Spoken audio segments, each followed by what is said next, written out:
प्रिय छात्रों, स्वागत है आपका अपने YouTube channel Angad coaching centre में। तो आज की इस वीडियो में हम लोग सीखने जा रहे हैं एक्सरसाइज 4.3 जो कि आपका पूर्ण वर्ग से रिलेटिव है। ठीक है ना। तो पूर्ण वर्ग कैसे बनेंगे इस चैप्टर में उसी चीज़ को सीखेंगे। बहुत बच्चे को इसमें कन्फ्यूजन होता है कि पूर्ण वर्ग हम कैसे बनाएं। तो आज से इस वीडियो देखने के बाद आपको कोई कन्फ्यूजन नहीं रहेगा। तो इसको अच्छे से आप समझने का प्रयास कीजिएगा। देखिए यहाँ पे कुछ लिखा हुआ, एक नंबर का सवाल है ये, 2x² - 7x + 3 = 0। ठीक है ना। तो ये चीज़ क्या है, एक आपका ये समीकरण दिया हुआ है और ये कैसा समीकरण है, तो द्विघात समीकरण है। इसको द्विघात समीकरण हम क्यों कहेंगे, क्योंकि यहाँ पे घात अधिकतम कितना है, 2 है। अगर 3 रहता तो त्रिघात होता, 4 होता तो चतुर्घात होता। इस प्रकार से इसको हम कह सकते हैं। ठीक है ना। फिलहाल वर्तमान में क्या दिया हुआ है, तो 2 दिया हुआ है, तो इसको हम बोलेंगे द्विघात समीकरण। ओके। तो इसके बारे में हम कुछ मतलब क्या है, फॉर्मूला है। जैसे एक फॉर्मूला होता है व्यापक रूप का, इसको जान लेते हैं बढ़िया से। ठीक है, व्यापक रूप।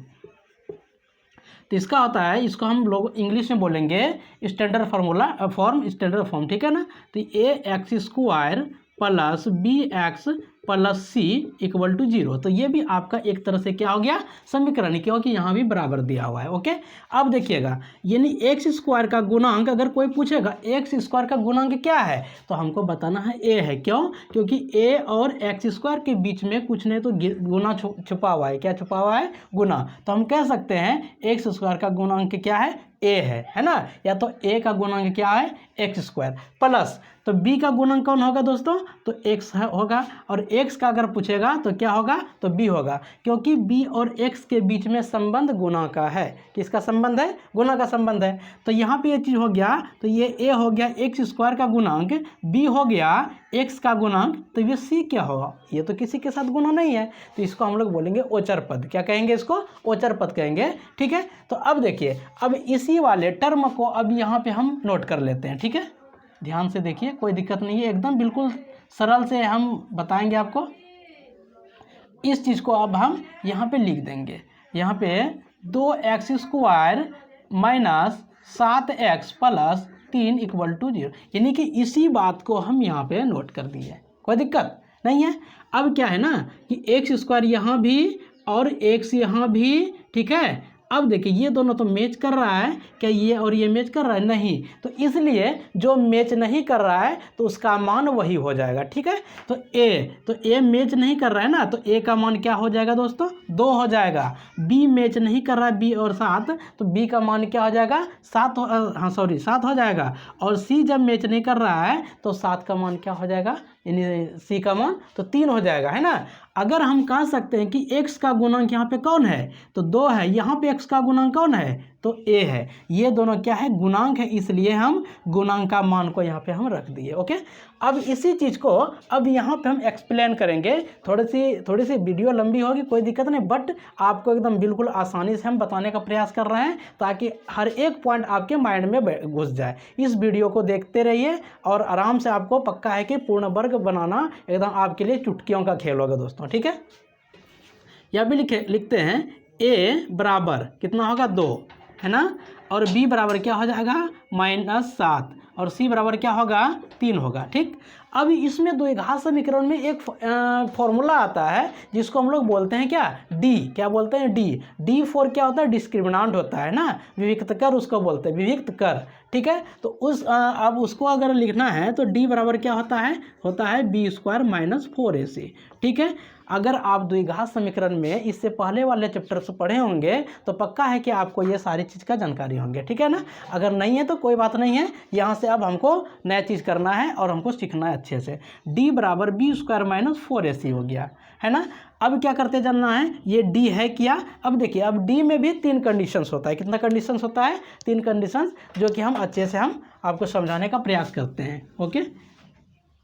देखिए, d में 3 शर्त है। अगर d 0 के बराबर होगा भाई, तो क्या होगा, ये इसका मूल होगा वास्तविक। क्या होगा, या तो अस्तित्व, मूल अस्तित्व है। ठीक है ना। अगर d बड़ा है 0 से, इस भी स्थिति में क्या होगा, मूल अस्तित्व होगा अगर डी छोटा होगा जीरो से। यानी कहने का मतलब जीरो से छोटा, तो जीरो से छोटा क्या होगा, जैसे -1, -2, -3, -4, जितनी भी गिनती की संख्या आती है इस प्रकार से आपका इन्फिनिटी तक चला जाएगा। जो भी संख्या आपका आएगा जीरो से छोटा तो उसको हम बोलेंगे ये मूल अस्तित्व इसका नहीं है। जैसे कहने का मतलब कुछ बच्चे के मन में एक सवाल खटकता है, अगर किसी को पूछ भी दिया जाता है ना तो उसका सही आंसर नहीं दे पाता है। कारण क्या है, कारण ये है ना कि देखिए यहाँ जीरो है, यहाँ पे आपका 1 है। अगर किसी से ऐसा सवाल कीजिएगा कि इन दोनों में बड़ा कौन है, तो कुछ बच्चे का सवाल होगा 1 बड़ा होगा, कुछ बच्चे का सवाल होगा 0। तो शायद आप लोग को भी ये सब चीज़ पता होगा, बट कोई बात नहीं है, इसको हम थोड़ा सा समझाने का प्रयास करते हैं, ध्यानपूर्वक देखिएगा। अब इसको हम प्रूफ करते हैं कि यानी 0 बड़ा कैसे और -1 छोटा कैसे, है ना। मान के चलते हैं ना कि ये 0 और -1 कोई व्यक्ति का नाम है, ठीक है ना, कोई व्यक्ति है। अब ये व्यक्ति क्या है ना कि इसको काम की आवश्यकता है और ये दोनों काम करने के लिए चला गया। जैसे काम करने के लिए जाता है तो इसको मजदूरी 5 रुपया, इसको भी 5 रुपया इसको भी मिलता है। तो ये 0 जो है, ये 0 काम किया तो 5 रुपया मिला, ये -1 काम किया, सॉरी -1 काम किया, इसको भी 5 रुपया मिला। तो ये पैसा लेकर के घर चला जाता है। इसके पास कुल कितना पैसा हुआ, इसके पास हो गया 5 रुपया। अब -1 जो है ना ये भी 5 रुपया लेके गया घर, क्योंकि ये -1 का मतलब होता है कर्ज, है ना, ऋण होता है। ये -1 पहले से अपने ऊपर लेके रखा है, 5 रुपया कमाया तो ये 1 रुपया दूसरे को दे देगा, तो बचेगा कितना, 4 रुपया। अब आप ही बताइए ये बड़ा 4 है या 5 है, कौन है, तो 5 बड़ा है। जब 5 बड़ा हुआ तो इसका मतलब 0 क्या है, इससे बड़ा। यानी कि जितना भी नेगेटिव संख्या आता है दोस्तों 0 से वो क्या होता है, छोटा होता है, ठीक है ना। देखिए अब इस प्रकार से अगर 0 से कोई भी नेगेटिव संख्या कोई भी माइनस में आता है तो उसका मूल्य क्या होगा, वास्तविक नहीं होगा, वो अस्तित्व में नहीं होगा, उसको वहीं छोड़ देंगे। इस कंडीशन में जब 0 का बराबर d होगा, d जब बड़ा होगा 0 से, तो इस कंडीशन में हम इसका पूर्ण वर्ग बनाएंगे, ठीक है ना। देखिए अब आगे क्या करते हैं, इस चीज़ को हम एक्सप्लेन करते हैं आगे।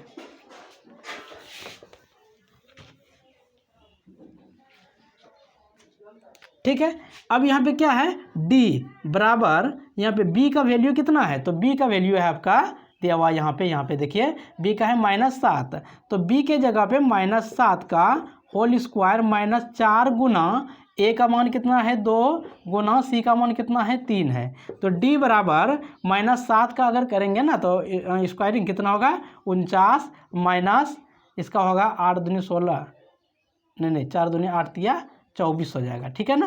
तो d बराबर होगा यहाँ पे 25। कहने का मतलब ये 25 क्या है, d का मान आ गया। तो ये 25 0 से क्या है, बड़ा है, तो हम लिखेंगे यहाँ पे 0 से ये क्या है, d बड़ा है। तो इसका मूल क्या होगा, मूल अस्तित्व है। क्या है ये, मूल अस्तित्व है, ठीक है। इसका फटाफट स्क्रीनशॉट लीजिए या इसको नोट कीजिए, है ना, इसको मिटाएं क्योंकि जगह कम पड़ जाता है।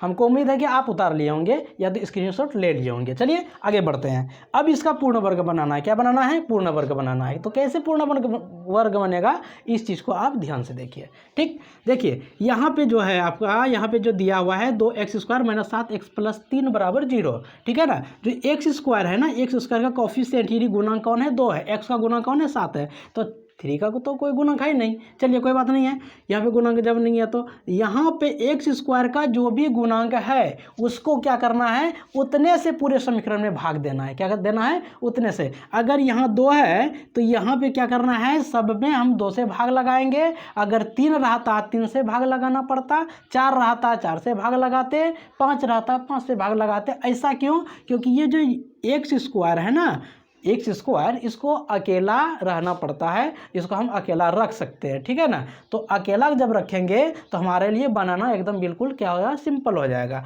देखते चलिए आगे, ठीक है। इसको हम आगे ये करते हैं। तो क्या लिखना है यहाँ पे, 2 से भाग देने पर, नहीं, चलिए हम क्या किए, पूरे समीकरण में 2 से भाग लगा दिए। ये जो क्या है, यहाँ x², ये 2 और 2 कैंसिल, ये दोनों तो नहीं कटेगा तो इसको उतार लेते हैं। x² - 7x/2 और क्या है प्लस यहाँ पे 3/2 = 0। अब देखिए दोस्तों, ये जो है ना ये अचर पद है। क्या है ये? अचर पद है। और ये एक्स वाला टर्म, ये भी एक्स वाला टर्म, तो ये दोनों एक ही जगह रहेगा। अचर पद वाला ये क्या होगा, पक्षांतर होकर उधर चला जाएगा। एक्स स्क्वायर माइनस 7x/2 बराबर, ये जब उधर जाएगा तो क्या होगा, -3/2 होगा। ठीक है, ये चीज़ हो गया। अब इसमें क्या करते हैं, अब इस जगह से हमको थोड़ा सा समझना है। ठीक है ना, क्या है कि यहाँ पे आपका एक्स स्क्वायर माइनस 7x/2 बराबर -3/2, ये चीज़ तो आ गया है ना। जब ये चीज़ आया तो बीच में जो है, बीच में जो टर्म आया -7x/2, ये जो टर्म आया बीच में, तो इसी में हमको हाफ से गुना कर देना। हाँ, आपने ठीक सुना, क्या कहा, इसी में आपको हाफ से गुना कर देना है। ठीक है ना, हाफ मतलब आधा, 1/2 से इसको गुना कर दीजिएगा। तो गुना करने के बाद जो भी उसमें आएगा उसका रिजल्ट, उसको क्या करना है, वर्ग कर देना है। एक बार यहाँ एडिंग, एक बार यहाँ एडिंग कर दीजिएगा, तो आपका आधा से अधिक काम खत्म हो जाएगा। ठीक है, चलते हैं इसको करते हैं। यहाँ पे क्या है आपका 7/2 है ना, एक्स को कुछ नहीं कर रहे हैं, एक्स को नहीं लिखना, 7/2 को यहाँ पे लिखे। हम अपने मन से 1/2 को हम सब में, अगर यहाँ पे 7/2 रहेगा, 5/2 रहेगा, 5/10 रहेगा, जो भी रहेगा सब में हाफ से गुना रूट में रहेगा, या तो बिना रूट में रहेगा, ऐसे सिंपल नंबर रहेगा, कुछ भी रहेगा तो हमको हाफ से गुना कर देना है। ठीक है ना, इस प्रकार से 7 गुना 1 तो कितना होगा, 7 होगा, और 2 दूनी कितना होगा, तो 4 होगा। अब क्या करना है, इसका स्क्वायर कर देना, बस इतना सा ही काम करना है आपको। ओके, क्या करना है, इतना सा ही काम करना है। अब इसको यहाँ पे हम उतार देंगे। कैसे लिखना है, ये देखिए, एक्स स्क्वायर माइनस, इस चीज़ को तो उतारना ही है, 7x/2 है ना, और प्लस एक बार इसको उतार दीजिएगा प्लस के साथ, 7/4 का होल स्क्वायर। देखिए, एक बार यहाँ पे इस जगह पे, एक बार यहाँ पे इसी चीज़ को उतार देना है। ठीक है, बराबर -3/2, फिर प्लस लिख करके इसको पूरे को यहाँ पे उतार देना है, 7/4 का होल स्क्वायर। देखिए, ध्यान से देखिए आप, हमने कुछ नहीं, ये जहाँ था वहाँ उतर गया, ये जहाँ था वो भी उतर गया। हम सिर्फ अलग से क्या किए, इसका मल्टीपल करके जो भी रिजल्ट आया उसका हमको वर्ग करके यहाँ एक बार यहाँ पे, एक बार यहाँ पे हम लिख दिए। ओके, अब आप ध्यान से देखिए, एक फार्मूला आप 9th में पढ़े होंगे, a + b the whole square.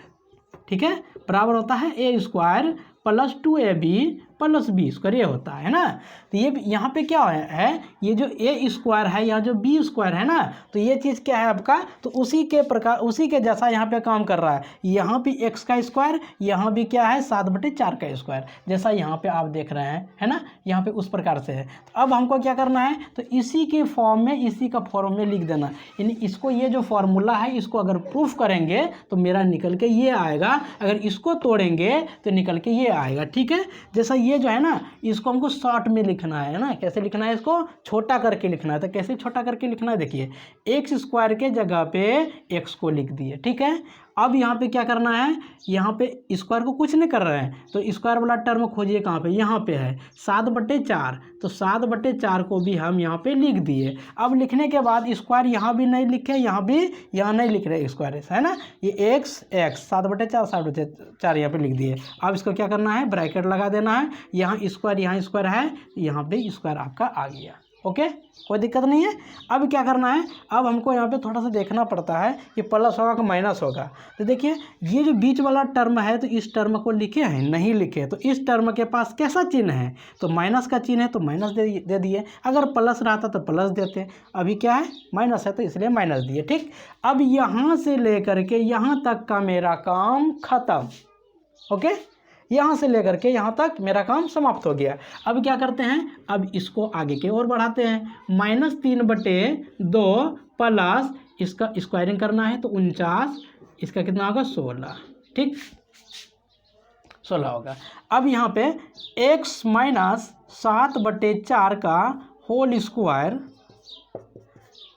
बराबर क्या है ना, अब ये स्क्वायर जो है ना, स्क्वायर को अभी 1 मिनट इसको हम हल कर लेते हैं, उसके बाद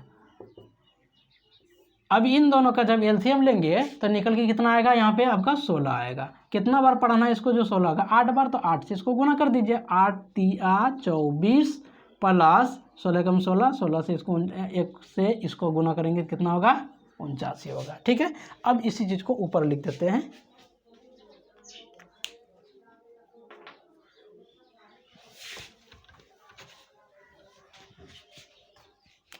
ठीक है, अब यहाँ पे इसको लिख देते हैं। क्या है यहाँ पे आपका x माइनस 7/4 का होल स्क्वायर बराबर क्या है यहाँ पे 49 में 24 घटेगा तो कितना बचेगा 25 बटे कितना 16, ये चीज़ बचा। अब क्या कीजिएगा, अगर ये स्क्वायर उधर लेके जाइएगा पक्षांतर कीजिएगा तो ये स्क्वायर क्या हो जाएगा आपका रूट बन जाएगा। क्या बन जाएगा रूट। तो x माइनस 7/4 बराबर प्लस माइनस, अगर इसको रूट से बाहर कीजिएगा तो 25 का वर्गमूल 5 होगा और 16 का वर्गमूल कितना होगा तो 4 होगा। ये चीज़ आपका निकल के आया। ओके, अब कुछ नहीं करना है, एक बार प्लस का चिन्ह लेने पर एक बार माइनस का चिन्ह लेने पर अगर ये दोनों निकल जाएगा तो आपका पूर्ण वर्ग बन के तैयार हो जाएगा। बस एकदम और कुछ नहीं है। क्या करना है, यहाँ पे लिखेंगे इस वाले चिन्ह को प्लस चिन्ह लेने पर तो क्या करना है x माइनस 7/4 बराबर प्लस में लिखना है 5/4। ठीक है ना, प्लस में लिखना है 5/4। हमको चाहिए किसका मान तो x का, तो x बराबर लिखेंगे 5/4। ये जो माइनस में जो 7/4 है बराबर का उधर जाएगा, क्या हो जाएगा भाई ये हो जाएगा आपका माइनस यानी सॉरी प्लस 7/4। x बराबर 4 का अगर एलसीएम लेंगे तो 4 हो जाएगा। कितना टाइम इसको पढ़ना जो इतना होगा 1 टाइम 1 यानी 5 प्लस ये 7 होगा बराबर 12/12 ये हो जाएगा आपका 4। कट करके कितना हुआ 3 यानी x बराबर 3 हो गया है ना। ये x का मेरा मान निकल के आ गया। ओके, अब हम लिखते हैं माइनस चिन्ह के लिए, जैसा यहाँ पे एक बार प्लस का लिए एक बार माइनस का लेना होगा। लिखेंगे माइनस चिन्ह लेने पर, माइनस चिन्ह लेना है तो माइनस चिन्ह लेने पर तो इसी बात को फिर एक बार लिखेंगे x माइनस 5/7/4। ठीक है, ब्रैकेट देना जरूरी नहीं है। अब क्या करना है माइनस में लेना है माइनस 5/4, x का मान चाहिए। अब इस चीज़ को एक बार उतार देते हैं x बटे यानी कि माइनस 5/4 ये माइनस में उधर जाकर के प्लस 7/4 हो जाएगा। इसका एलसीएम 4 माइनस 5 और प्लस 7 हो जाएगा, कितना होगा +7। x बराबर है ना, यहाँ भी लगा देते हैं इम्प्लाइज है ना। अब क्या करते हैं x बराबर आपका क्या हो गया 7 में 5 घटेगा, माइनस प्लस माइनस माइनस का अर्थ होता है घटाना, 7 में 5 घटेगा तो बचेगा कितना 2 और बटे कितना 4 है ना, कट जाएगा 2 एकम 2 और 2 दूनी 4 यानी x का वैल्यू 1/2 है ना। x का मान कितना आ गया 1/2 और यहाँ x का मान कितना आ गया दोस्तों 3। ठीक है, ये लिख देंगे अतः x = 3 और 1/2 यानी ये हो गया आपका आंसर फर्स्ट नंबर का। ठीक है।